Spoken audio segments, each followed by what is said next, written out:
Ça veut dire quoi le tourisme positif? Ce terme tourisme positif pour éviter justement de s'enfermer dans un tourisme de niche et pour toucher de manière plus large tous les produits et services touristiques. Bonjour et bienvenue sur Expérientiel, le podcast du tourisme positif.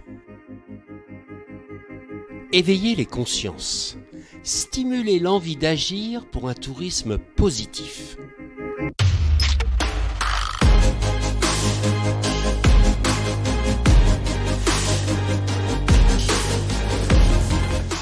On vous emmène dans un voyage vers un tourisme respectueux de la planète et du vivant, en partant à la rencontre d'acteurs engagés.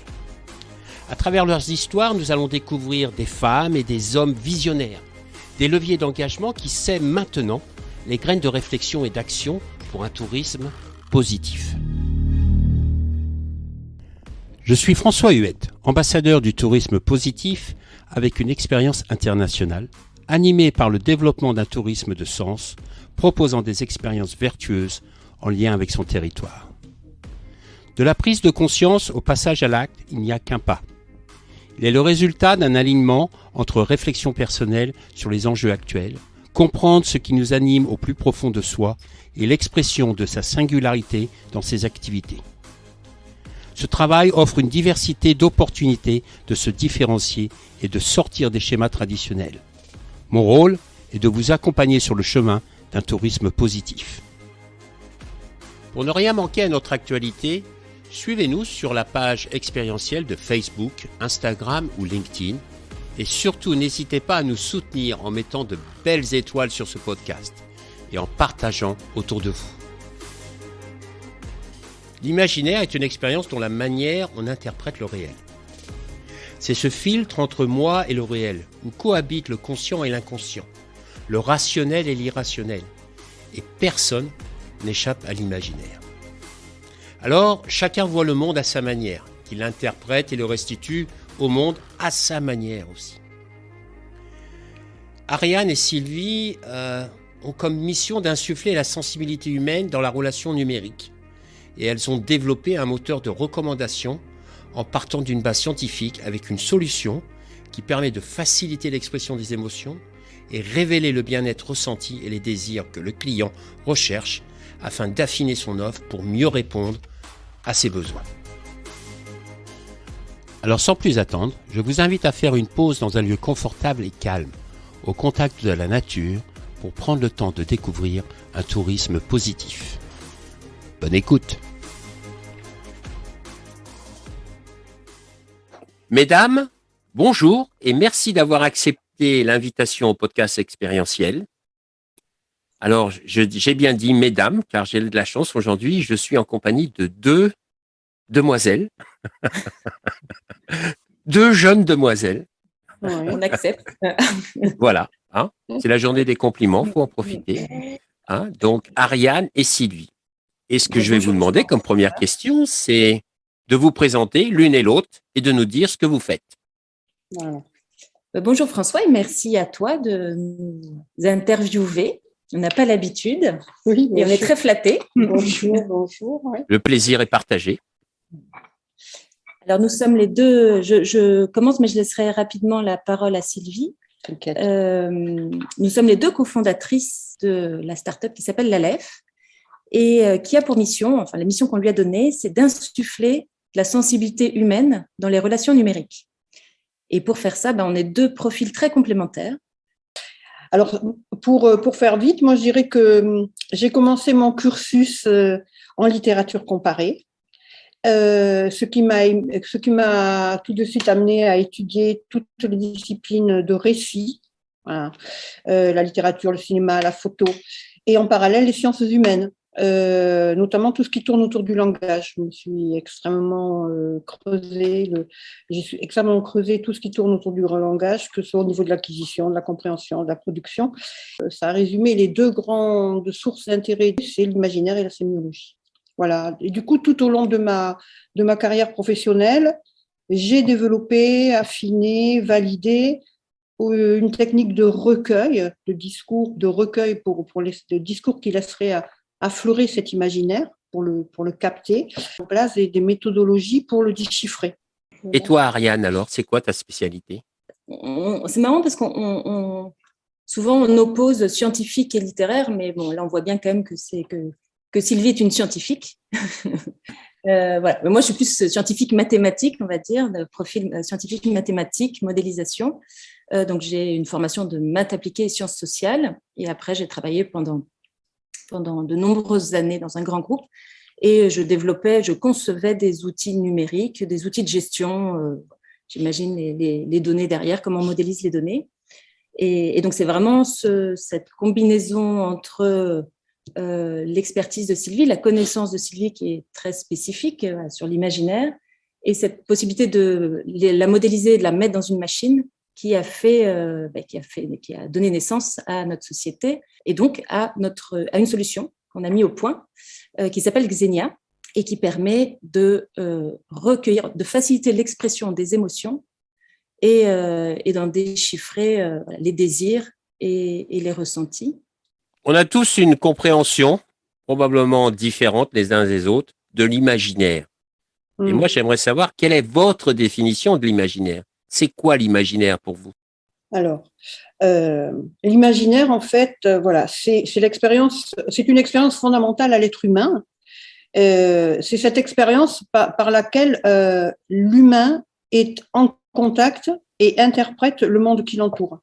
C'est comme une sorte c'est ce filtre entre moi et le réel, en fait, où cohabitent une partie inconsciente, une partie consciente, une partie intime, une partie extérieure, du rationnel et de l'irrationnel. Rien ni personne n'échappe à l'imaginaire.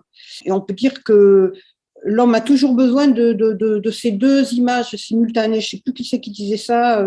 L'homme a toujours besoin de deux images simultanées, la réelle et l'imaginaire. Et les deux ne sont ni réellement réels, ni réellement imaginaires. Et donc, c'est cet espace-là dans lequel on se situe. Donc, en fait, personne ne voit, chacun voit le monde à travers ce filtre-là, et personne n'échappe à cet imaginaire-là. Donc, c'est dans cet imaginaire que j'interprète et que je restitue le monde. Et toi, tu as la même définition, Ariane, ou c'est un peu différent? Moi, j'ai tout appris de Sylvie. Donc maintenant, oui, tout pareil. Tout pareil, tout pareil, tout pareil. Non, mais l'intérêt de l'imaginaire, c'est que, en fait, comme son nom l'indique, c'est le lieu propre où l'esprit crée des images. D'ailleurs, les artistes, c'est ce qu'ils font. Ils mettent l'imaginaire, ils le réalisent, l'imaginaire dans leur œuvre. Ça permet de les analyser comme des images. Du coup, l'outil sémiologique est totalement adapté à déchiffrer ces images qui sont produites par l'imaginaire quand on arrive à les faire remonter à la surface. C'est très intéressant et ça fait sens ce que tu dis. Pour moi, avant d'écouter cette définition, pour moi, l'imaginaire, c'était vraiment quelque chose qui me permettait de réfléchir et d'imaginer soit des solutions, soit des envies, soit des actions que j'aimerais mettre en place dans ma vie. Et que l'imaginaire me permet justement de stimuler cette créativité. Oui, ça rejoint effectivement la définition de l'imaginaire, dans le sens où effectivement dans cet espace la construction que l'on se fait du monde, elle réfléchit nos désirs. Donc, soit les désirs que l'on projette, soit les désirs que l'on a à compenser. Et donc, quand je disais que c'est un espace entre le conscient et l'inconscient, l'intime et l'extérieur, c'est ça. C'est que effectivement, du coup, c'est à la fois, nous, on l'utilise à la fois en tant que matériau à analyser comme un reflet des désirs, puisque c'est ce lieu où l'on peut à la fois repartir sur ce que l'on a vécu et projeter ce que l'on aurait à vivre. Donc oui, puis ça peut être aussi une évasion, non? Mais tout à fait. Hein, je me souviens quand je vivais aux Maldives, on était sur une île de 3 hectares et je disais à mes employés, on est là pour 3 mois. Hein. Donc, tous les 3 mois, on pouvait sortir de l'île, etc. Et je leur disais toujours, imaginez d'avoir une fenêtre dans votre esprit avec tout ce qui vous rend heureux, parce qu'il y a des moments où vous allez choper le blues, c'est comme être sur un bateau de croisière, etc. Et donc, d'imaginer cette petite fenêtre au moment où le moral est au plus bas, etc. Et de se dire, voilà, je serais, bon, aux Maldives, c'est pas sur une plage avec un cocktail, mais, mais imaginez autre chose, je sais pas moi, être en train de faire du ski ou des choses qu'on a. Donc, vous avez décidé de développer une plateforme qui s'appelle Xenia, justement pour s'appuyer sur l'imaginaire et faciliter les émotions. Est-ce que vous pouvez nous expliquer exactement comment ça fonctionne et quelle est l'intention et l'objectif d'une telle plateforme? Oui. Alors, on facilite l'expression des émotions, hein, Concrètement, c'est une application numérique où la personne se retrouve, donc clique sur un lien ou flash un QR code et on lui demande, première étape, on lui demande, donc là, ça n'a rien de numérique, hein, il faut que la personne le fasse, qu'elle se connecte à ses émotions, qu'elle se mette un petit peu dans sa bulle et qu'elle s'immerge dans soit un souvenir, si c'est des émotions qu'elle a déjà vécues, ou soit dans un rêve, dans une projection, si c'est des émotions qu'elle aimerait bien vivre, par exemple, lors de ses prochaines vacances, on va dire. Donc, c'est les deux cas de figure possibles. Donc, elle s'immerge dans ce ressenti. Et là, donc, quand elle est prête, elle appuie sur un petit bouton qui s'appelle Go. Et là, Xenia va lui proposer une panoplie de mots-images. Donc, c'est des petites expressions métaphoriques qui sont des petites portes ouvertes sur l'imaginaire, justement. Et là, il ne faut pas réfléchir et il faut spontanément, on reste immergé dans ce qu'on ressent. Et il y a des mots-images qui vont faire écho, qui vont ressortir parmi toute cette panoplie, qui vont faire écho à ce qu'on ressent. Et c'est ceux-là qu'il faut choisir. Après, on a la possibilité même de dire qu'il y en a qui sont plus importants que d'autres, si on veut. Et voilà, ça prend 3 minutes. Ces mots-images sont envoyés dans nos algorithmes et sont traduits en 12 indicateurs émotionnels. Il y en a 5 qui vont révéler plutôt le bien-être ressenti et 5 qui vont révéler les désirs en jeu, soit les désirs qu'on recherche, soit les désirs qu'on recherche à réaliser, soit les désirs qui ont été réalisés. Donc ça va, l'application dure 3 minutes et c'est chaque individu qui le fait et qui permet ainsi soit d'exprimer des ressentis, des émotions, des désirs qui ne sont pas forcément conscients. Si on avait posé la question à la personne, qu'est-ce que vous voulez, quelles vacances vous voulez passer l'été prochain, eh bien, le problème, c'est qu'on a tendance toujours à utiliser notre cerveau rationnel et déjà de partir que sur ce qu'on connaît, ce qu'on a déjà vécu, voilà, de se plonger dans ou ce qu'on a entendu ou de la dernière publicité qu'on a vue dans le métro. Et donc, finalement, on va dire, je veux aller à la mer, je veux aller à la montagne, mais c'est pas ça, en fait. On ne veut pas forcément aller à la mer ou à la montagne. On veut réaliser des désirs profonds et ce sera plus des émotions qu'on a envie. On a envie de se sentir bien dans un environnement et la mer et la montagne ne sont qu'un moyen d'accéder à cette réalisation de désir. Donc, d'une certaine manière, c'est se reconnecter à soi. On a inventé un nouveau type de moteur de recommandation qui se base sur les désirs de la personne et pas sur les comportements passés ou sur les comportements des personnes qui me ressemblent, ni sur des produits similaires. On est vraiment, ça ouvre complètement le catalogue sur d'autres critères purement émotionnels et ça met en lumière des offres atypiques et ça favorise la découvrabilité. Et bien là, il peut proposer, donc il peut envoyer un mail à tous ses clients de la même façon, sauf qu'au lieu de tomber dans une enquête de satisfaction classique, on va demander à la personne de partager les émotions qu'elle a vécues lors de ce voyage. Et donc là, on va qualifier émotionnellement un voyage. On va faire qualifier par les clients émotionnellement un voyage. Et donc là, on n'est plus sûr, en effet, comme dit Sylvie, s'il n'y a aucun désir qui a été réalisé, le professionnel peut se poser des questions sur la qualité du voyage qu'il propose, parce que ce n'est pas logique. Voilà, on devrait réaliser, il devrait y avoir des désirs qui ont été comblés et qui devraient donner ces indicateurs positifs. Et donc, on peut qualifier tout un catalogue d'offres et ensuite, le professionnel peut aussi proposer, donc là, au prospect, donc là, on est au moment de la recherche, donc à un autre client, de se projeter dans soit un voyage rêvé, qu'est-ce qu'il aimerait bien vivre comme voyage cet été, et il ne répondra pas de la même façon s'il se projette en famille, s'il se projette entre amis ou en couple. Ce sera des mots-images différents qu'il va choisir, et donc des voyages différents qui vont être proposés pour la personne. Donc là, on a inventé en qualifiant émotionnellement des voyages et une demande, on peut rapprocher les deux, et on a inventé un nouveau type de moteur de recommandation, qui est d'un nouveau genre, parce que tous les moteurs de recommandation, c'est pas parce que les autres personnes, ou parce qu'avant on a voulu acheter ces produits-là qu'on va vouloir toujours reproduire la même chose, surtout dans les voyages, puisque peut-être que le voyage précédent, je l'ai fait en famille, le suivant, je vais le faire en amoureux, c'est pas du tout le même type de voyage que je vais rechercher. Alors, quels sont les bénéfices justement pour ces agences de voyage? Alors, pour les entreprises, de recueillir ce ressenti des clients, ça leur permet d'avoir une communication beaucoup plus juste, qu'ils la construisent à partir de ce qu'ils pensent, mais vraiment à partir du vécu des clients. Donc, c'est une communication plus juste et plus impactante. On est beaucoup plus unique, en fait. On est beaucoup plus différenciant et on se base sur du vrai ressenti, on a les raisons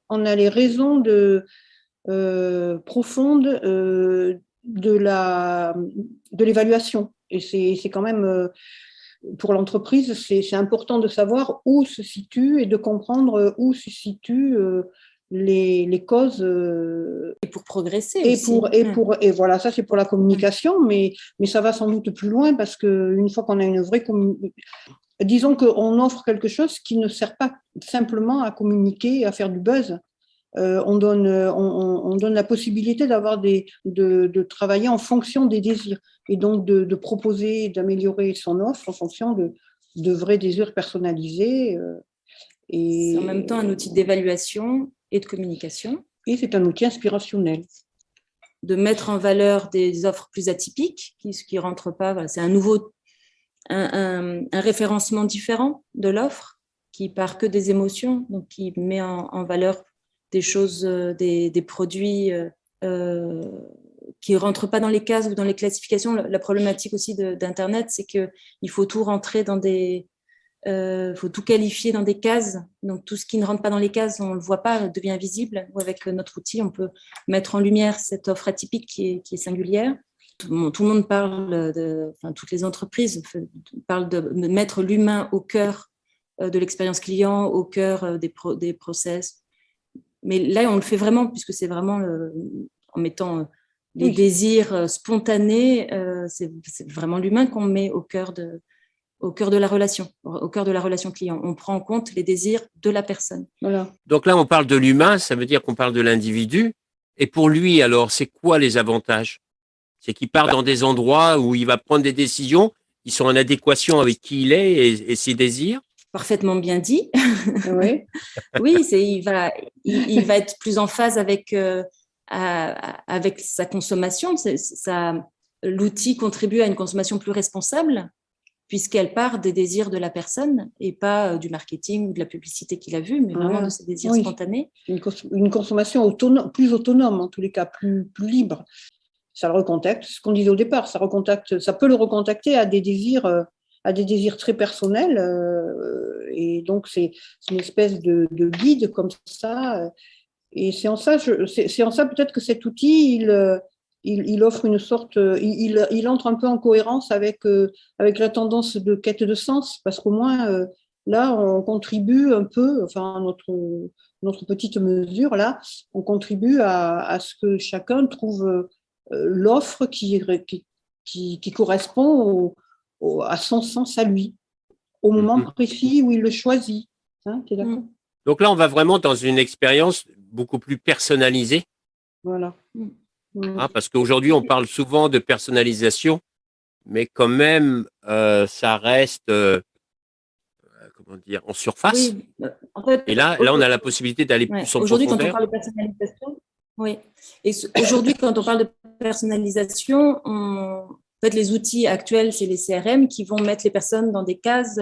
C'est les personas marketing ou toi, tu es une femme de 35 ans, tu n'as pas d'enfant, voilà ce qui va te plaire. Mais nous, c'est pas ce qu'on fait. En fait, on dit qu'une femme de 35 ans, on ne sait pas ce qui va lui plaire. Et ce qui va lui plaire et ce qu'elle désire n'est pas la même, change au fil du temps, au fil même de la journée, au fil des circonstances. Et donc, on n'est pas en train de qualifier les personnes, comme font souvent, comme les outils CRM proposent de le faire.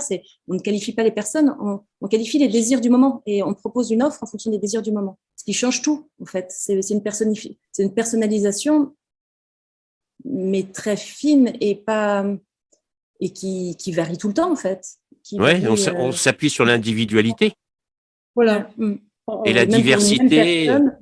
Et même pour une même personne, on ne va pas proposer la même chose en fonction des contextes et en fonction des moments.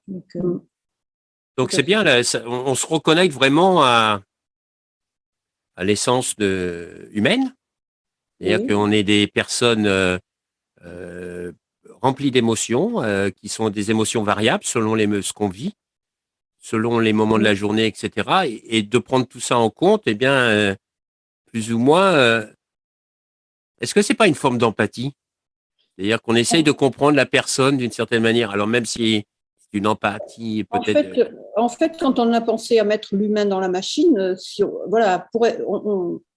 on est obligé de se dire, si on veut de la congruence, il faut se dire qu'est-ce qui fait vraiment l'humanité, qu'est-ce qui fait vraiment, qu'est-ce qui est au cœur de l'humanité. Et au cœur de l'humanité, c'est bien, de ce qui fait l'humain, c'est bien cette fonction imaginaire et ses désirs et cette émotion par rapport à tout ce qu'on voit par ailleurs. Donc, effectivement, travailler là-dessus et mettre ça au cœur même de la machine, c'est symbolique parce qu'en fait, effectivement, c'est pour ça que, effectivement, nous, on fait pas de l'intelligence artificielle, on met de l'humain dedans.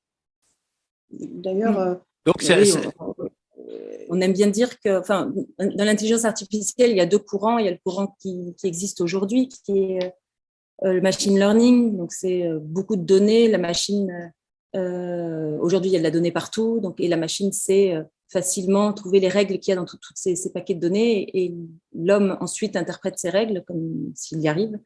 Nous, on n'est pas dans cette intelligence artificielle-là, dans ce courant-là. On est dans l'intelligence artificielle symbolique, le web sémantique, pour ceux qui connaissent. Et donc là, c'est vraiment de la connaissance qui a été modélisée, donc de l'intelligence humaine augmentée par la machine, mais c'est bien l'intelligence humaine. Et je pense que ce qui est important aussi de préciser, c'est que c'est un dialogue, c'est-à-dire que la personne, elle va quand même choisir ses mots-images. Donc c'est du déclaratif, on va pas deviner ses désirs. En fait, la machine ne devine pas les désirs des personnes. C'est les personnes qui expriment. On facilite juste l'expression des émotions, mais c'est quand même la personne qui est active dans cette relation et ça redonne une place plus importante au client, à l'individu dans la relation avec les entreprises, puisque c'est elle qui déclare ses désirs. Alors, ce genre de plateforme, ça s'adresse pas seulement à des agences de voyage, mais ça peut s'adresser aussi à des groupes hôteliers, à différentes activités au sein du tourisme et à l'extérieur du tourisme, non? Bien sûr, c'est une aide au choix. Donc, à partir du moment où on choisit en fonction de ses désirs du moment, on peut utiliser notre outil et mettre en face les désirs et une offre qui a été qualifiée par les désirs. Donc, partout, il y a des désirs, donc c'est partout. Oui. Donc, quelle est la prochaine étape pour vous? La prochaine étape, quelle est la prochaine étape? Donc, on a lancé une plateforme collaborative. On est en train de lancer une plateforme collaborative de mise en relation des expériences vécues et des expériences à vivre. Donc là, c'est ouvert à tout le monde. Donc voilà. Avec cette plateforme, on aimerait bien pouvoir convaincre des entreprises, montrer la pertinence justement d'utiliser notre outil avec ce système. Téléphone. Donc notre site, c'est www.laleph.com. Le mieux encore, c'est de nous prendre contact avec nous par téléphone ou par mail ou par LinkedIn. Et on sera ravis d'en dire plus. Très bien. Merci beaucoup. Bonne continuation avec votre projet.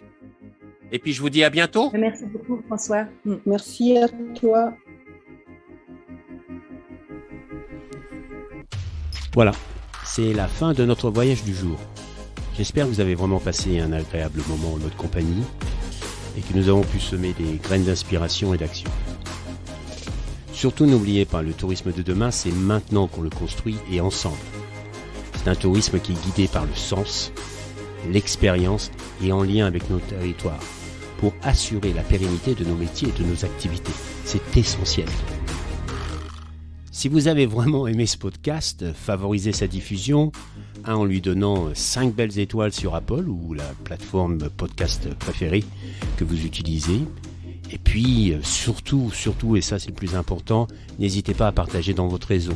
Essaimer la connaissance, essaimer le partage d'expérience. C'est essentiel pour chacun d'entre nous d'avoir accès à cette information. Et puis, si vous voulez continuer l'aventure avec nous, le voyage avec nous, bien, je vous invite à vous abonner pour suivre tous les épisodes gratuitement et être informé dès qu'ils sont publiés. Voilà. Je vous remercie et à très bientôt. Au revoir.